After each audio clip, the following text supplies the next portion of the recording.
todos os jogadores foram teletransportados, nós também vemos Youngmin e seu grupo totalmente ferrados no chão. A primeira coisa que as pessoas que foram teletransportadas notaram foram os cadáveres no chão, e o protagonista pensa que estava tudo indo como deveria ser. O prota também afirma que esse cara, Cho Jong-sik, é o chefe de uma gangue, e o segundo melhor lutador de seu distrito, mas infelizmente sua personalidade era uma merda, e é sempre melhor remover uma bomba relógio antes dela explodir, mas aquela ainda não era a hora. O documentário vê o nosso prota e pergunta onde ele estava, e diz que estava o esperando por um tempão. O prota, que provavelmente já sabia a resposta, pergunta o que o documentário queria, e ele diz que vai direto ao ponto, e fala que queria que o prota virasse subordinado dele. O prota questiona a pergunta do documentário, e ele diz que caso o prota fizesse o que ele mandou seria perdoado.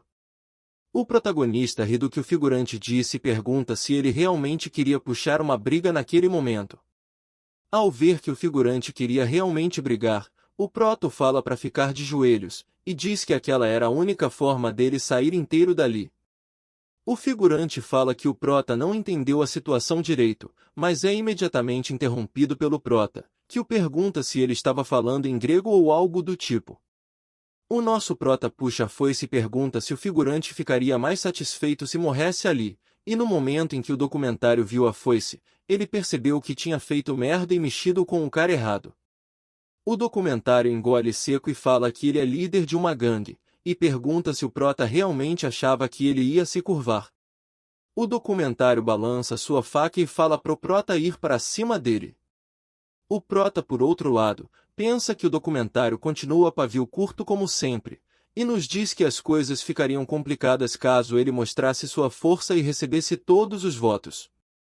O prota também pensa que ele tinha que fazer Jong-sik o representante para usá-lo na terceira rodada. Além disso, já era hora do anjo aparecer.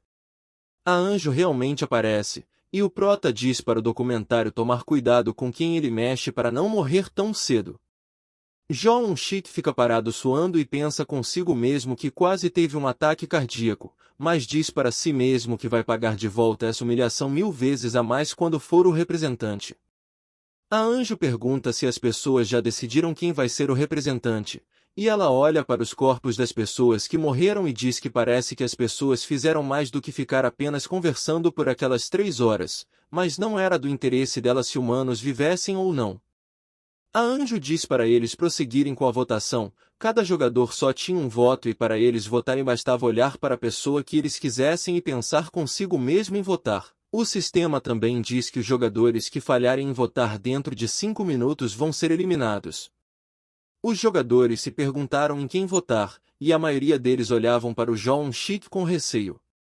Jong-sik, por outro lado, estava meio alterado e ameaçando qualquer um que não estivesse olhando para ele. O tempo da votação acabou, e a anjo diz que nenhum dos humanos tentou votar em branco, e fala que agora eles iriam contar os votos. Nós vemos que o documentário realmente ficou em primeiro, e em seguida veio o ceifador com poucos votos abaixo dele. O documentário ficou meio irritado com os outros figurantes porque votaram no ceifador, mas mesmo assim não fez nada que pudesse prejudicá-los. A anjo anuncia o resultado e fala que o documentário quem vai ser o representante, e diz que vai dá-lo à autoridade do comando, que o permitirá comandar as pessoas ao redor. Jong-sik recebeu a autoridade do comando, e fala que vai fazer o ceifador se arrepender de não tê-lo matado, mas ele nota algo estranho ao ler aquela habilidade temporária. Aquela habilidade só podia ser utilizada 10 vezes, e não funcionava em um jogador com uma classe, então qualquer jogador com classe poderia desobedecê-lo à vontade. A anjo pergunta para os humanos se eles acharam que já tinha acabado, e diz que não era a situação, isso porque tinha uma missão oculta naquela rodada, e ela mostra a todos os participantes a mesma janela que o prota tinha visto quando alcançou o nível 10.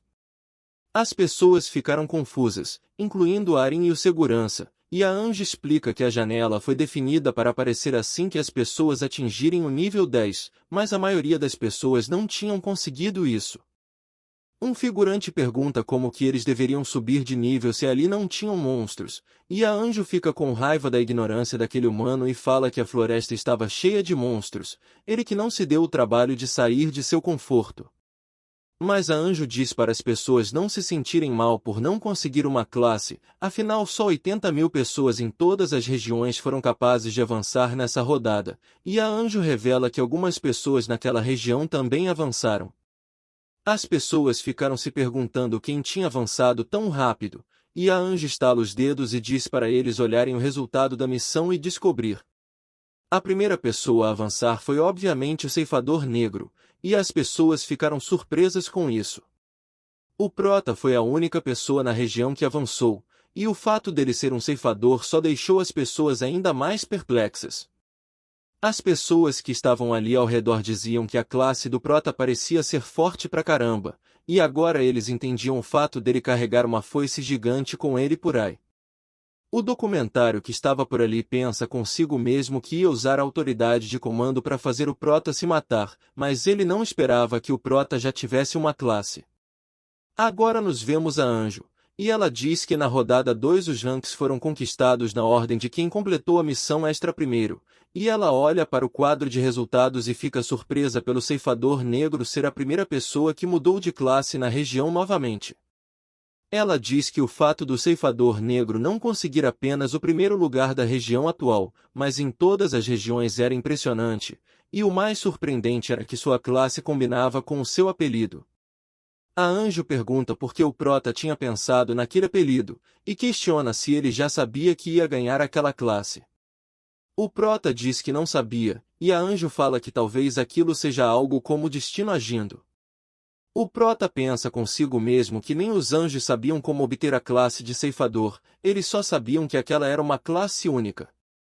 A Anjo acha o fato de sua classe combinar com seu apelido muito interessante, e diz que não imaginava que uma pessoa fosse conseguir uma classe naquela região, e ela fala pro Prota que ele não vai ser afetado por sua autoridade de comando. Os figurantes perplexos perguntaram o que aquilo significava. A Anjo fala que ela explicaria tudo agora, e diz que a autoridade de comando não se aplica a humanos com uma classe, portanto, o representante da região não podia comandar o Ceifador Negro como quisesse. Ela também diz que só existiam 10 chances de usar a autoridade. Então não é só porque a pessoa é o representante da região que ela pode ter poder indefinido. O documentário começou a xingar a Anjo em sua mente, falando que ela ferrou ele contando isso para eles. A Anjo diz que o Ceifador Negro foi o primeiro lugar, então ele tinha que receber a sua recompensa, e ela estala os dedos. Como recompensa, o Prota ganha um ticket de escolha de armadura de rank baixo e um ticket de escolha de recompensa especial. Ele instantaneamente usa o ticket de seleção de armadura e pensa consigo mesmo que a primeira opção era muito pesada e a terceira opção quase não tinha defesa, então a melhor opção era a armadura de couro do caçador especialista. Em seguida ele usa o ticket de recompensa especial, e pensa que como tinha muitos monstros na próxima região, a melhor opção era o buff de experiência novamente. A Anjo diz que agora que as recompensas foram distribuídas, todos podiam retornar para casa, e ela diz que garante que a próxima rodada vai ser bem divertida. Esse daqui foi o resultado de resolução da segunda rodada, amigos. Dá pra ver que tem muitas pessoas vivas, acho que isso é quase 1 bilhão de pessoas, só assim que nós vemos que o Prota é realmente brabo por chegar na 20ª rodada e apenas ele sobreviver. A primeira pessoa que nós vemos após todos retornarem é o Yongmin. Ele levanta desesperado e olha para seu braço. Ele fica feliz e por ainda ter ambos os braços e pensa consigo mesmo que desde que você não morra, retornará com o corpo normal. Yongmin também diz que nunca mais vai mexer com o Ceifador Negro novamente, e fala que ele é uma pessoa totalmente desalmada. Agora nós vemos Arin o segurança, ela pede obrigado pelo segurança o proteger, e ele fala que há algo a ser esperado como seu gerente guarda-costas. Arin diz que quer agradecer ao Ceifador Negro novamente, e pergunta se existe alguma maneira de fazer isso. O segurança fala que é impossível o rastrear já que eles não sabiam sua identidade, e diz que parece que o Ceifador Negro também não queria revelar sua identidade. Aren pergunta o motivo disso, e o segurança diz que julgando pela maneira de como o ceifador tinha recusado a oferta ele sabia que era possível rastrear sua real identidade usando o número de sua conta. O segurança diz que se Aren quiser realmente mostrar gratidão é melhor encontrá-lo na próxima rodada e dar um item a ele, e Aren pensa que essa pode ser realmente uma boa ideia. O segurança fala para ela descansar um pouco por hoje, já que estava de noite, e fala que amanhã eles se viriam novamente. O telefone do segurança tocou quando ele estava descendo o elevador, e a pessoa que o ligou foi o presidente Jeon Glock. A primeira coisa que o segurança faz é parabenizar o presidente por mudar para a classe Cavaleiro Negro, e o presidente pergunta o que tinha acontecido pela área deles. O segurança diz que eles foram capazes de alcançar o nível 8, mas tiveram que parar no meio do caminho graças aos ferimentos. O presidente pergunta que ferimentos, e o segurança pergunta se aquela era uma boa hora para reportar sobre o incidente, e diz que tinha a ver com o ceifador negro. O presidente diz para o segurança ir até o hotel que vai ouvir os detalhes pessoalmente, e o segurança fala que estará lá dentro de 20 minutos. Quando o segurança entra no carro, nós vemos claramente que o Prota estava escondido atrás de uma pilastra ouvindo tudo o que estava acontecendo. Ele vê o carro indo embora e pensa que aquela situação estava indo exatamente como ele esperava, e que o segurança estava indo até mais Jeon Glock. 10 minutos atrás, o Prota tinha acordado e usou sua habilidade de rastrear no segurança. No começo a localização estava fixa, mas então começou a mudar rapidamente, e o Prota pensa consigo mesmo que ele deve ter pego o elevador, e se pergunta para onde ele iria naquele horário. Ele pensa consigo mesmo que pode ser que ele vá relatar tudo para o Jeon Glock, e sai para confirmar. O Prota dá um leve sorriso e diz para si que foi uma boa ideia ter rastreado ele assim que retornou. Naquela noite as sombras estavam cobrindo a lua, e Jeon Glock pensou que era a noite perfeita para seguir alguém, mas ele diz que vai aguentar já que o relatório vem primeiro. O presidente se sente e diz que não tem um jogador que não saiba sobre o ceifador negro, o homem que alcançou o top 1 na primeira e na segunda rodada. Ele pensa que não estava tendo um bom pressentimento sobre aquilo, e se pergunta se o ceifador arrumou briga com seu subordinado. Jeon Glock também pensa que se esse for o caso ele não pode apenas sentar e esperar, mexer com seu braço direito era o mesmo que o desafiar, e não importa quem seja, se bloqueasse seu caminho não podia ignorar, mesmo que fosse o rank 1. Algum tempo se passou e o segurança bateu na porta, perguntando se podia entrar, e o presidente falou que sim. Assim que o segurança entra ele parabeniza o presidente por sua sobrevivência, e Jeon Glock fala que a segunda rodada tinha sido muito fácil para chamar de sobrevivência. O segurança também o parabeniza pelo seu avanço, e o presidente diz que foi sorte. O segurança fala que a sorte também é uma habilidade, e ficar em segundo e terceiro no ranking das regiões não era uma tarefa fácil. O presidente olha para o segurança e diz que considerando quanto que ele estava bajulando é provável que tenha algo que ele queira. Jeon Glock vai direto ao ponto e pergunta se o segurança tem alguma coisa para perguntar a ele, e o segurança pergunta sobre como pode obter um item de avanço. O presidente diz que não foi nada demais, e que só apareceu enquanto ele caçava monstros. Mas Jeon Glock pensa que na verdade é graças à runa do Cavaleiro Negro que ele tinha conseguido. Então nos é mostrado um flashback. A anjo da região do presidente diz para os participantes abrirem o inventário porque ela preparou um presente. E assim que Jeon Glock abre ele se dá de cara com a runa do Cavaleiro Negro. E lá ele percebe que pode avançar para aquela classe assim que atingir o nível 10. Jeon Glock diz que teve sorte de conseguir um item tão forte quanto sua runa aleatória, porém ele não podia revelar todas as informações nem mesmo para um membro fiel da família, já que uma pessoa pode mudar a todo momento, essa é a natureza humana. Jeon Glock diz para eles mudarem de assunto, e pergunta quem tinha machucado segurança, e pergunta se a pessoa que fez isso foi o ceifador negro. O segurança fica nervoso e diz que não, e que na verdade foi o ceifador que salvou a vida deles. Jeon Glock fica confuso, e diz para o segurança dar mais detalhes. O segurança contou toda a história, e diz que Aren também sobreviveu, mas sofreu um dano psicológico grande o bastante para fazê-la parar de trabalhar na indústria do entretenimento. Ao ouvir isso, Jeon Glock fica irritado porque não apenas quase perdeu seu subordinado, mas seu trabalho quase foi desperdiçado. O presidente pergunta se eles pelo menos foram mortos, e o segurança diz que o ceifador não os matou porque disse que nada de bom viria disso, já que diminuir a população total também diminui a quantidade de sobreviventes. Jeon Glock diz que o ceifador não está errado, mas ninguém sabia o que eles podiam tentar no futuro, mas ele pensa que deve uma ao ceifador por seu subordinado e sua posse continuarem intactos. Jeon Glock diz que vai recompensar o prota, e o segurança fala que ele já tinha negado a compensação. O presidente pensa que o prota é um homem muito cuidadoso, já que ele provavelmente negou a compensação por conta de sua identidade ser exposta. Jeon Glock fala para o segurança agradecer caso encontre o prota na próxima rodada, e diz para ficar de olho no prota para verificar se podem ajudá-lo de alguma forma, já que ele não era um homem do tipo que ficava sem pagar uma dívida.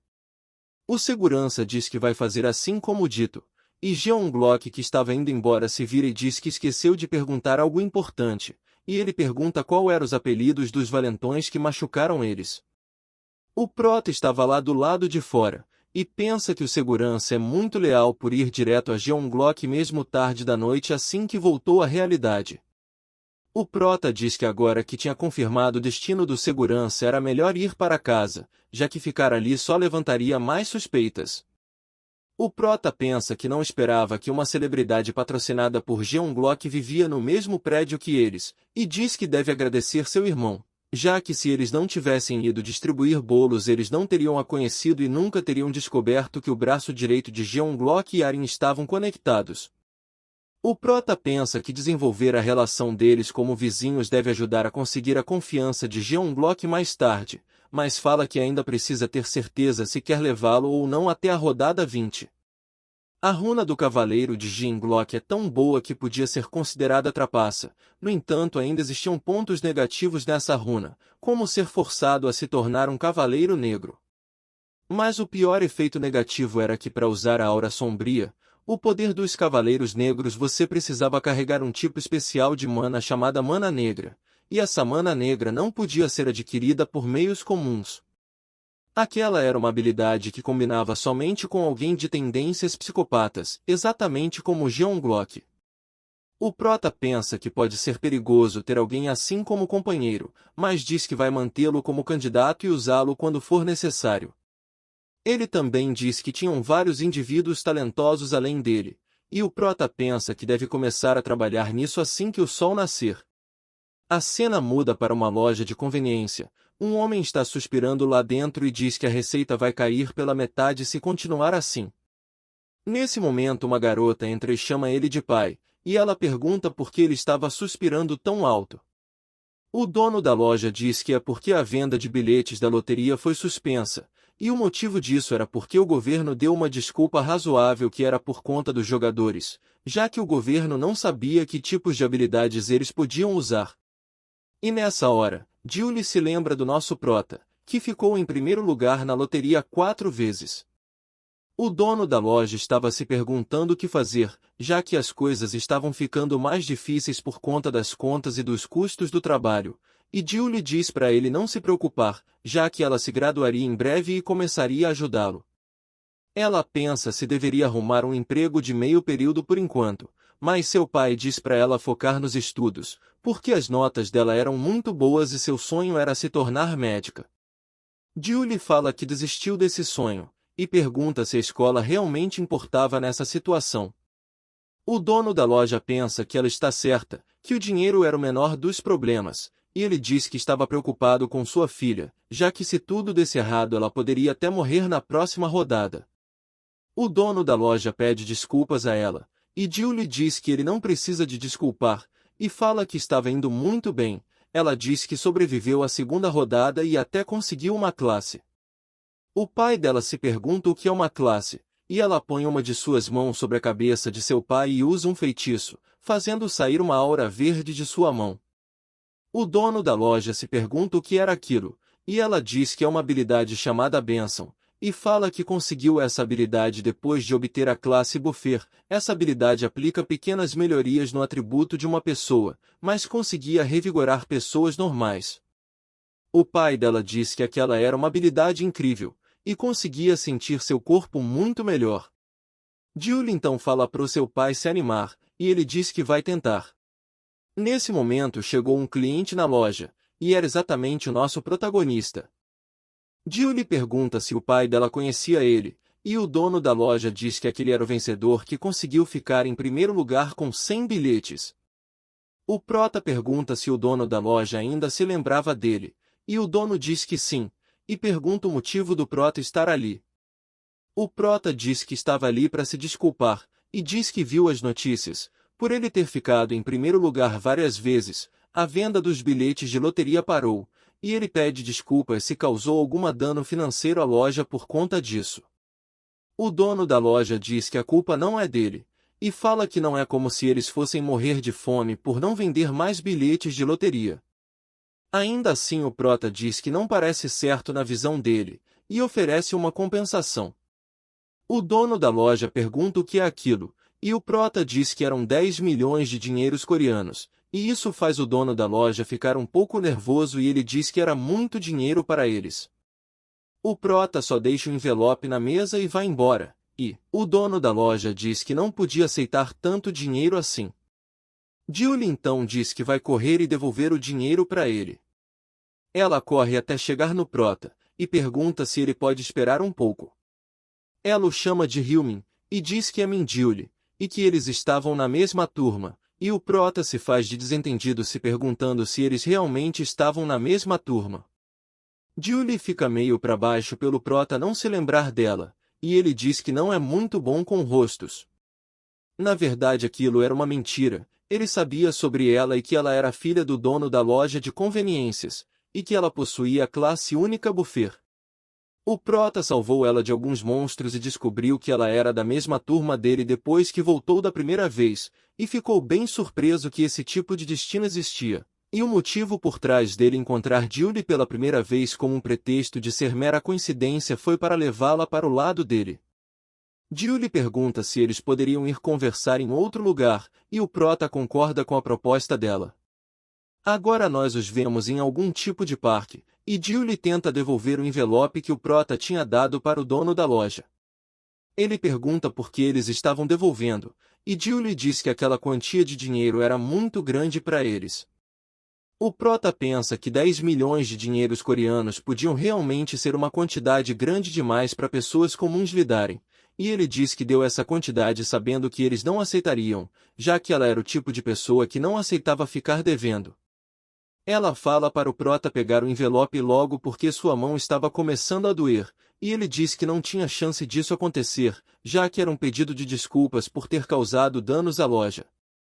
Julie diz que era uma quantidade muito grande de dinheiro, mas o prota fala para ela aceitar porque de outra forma ele se sentiria mal em pensar que deu prejuízo para outra pessoa, e ela insiste, dizendo que ainda assim aquela era uma quantia muito grande. O prota diz que não era muito dinheiro para ele, e fala para ela aceitar sem se sentir culpada.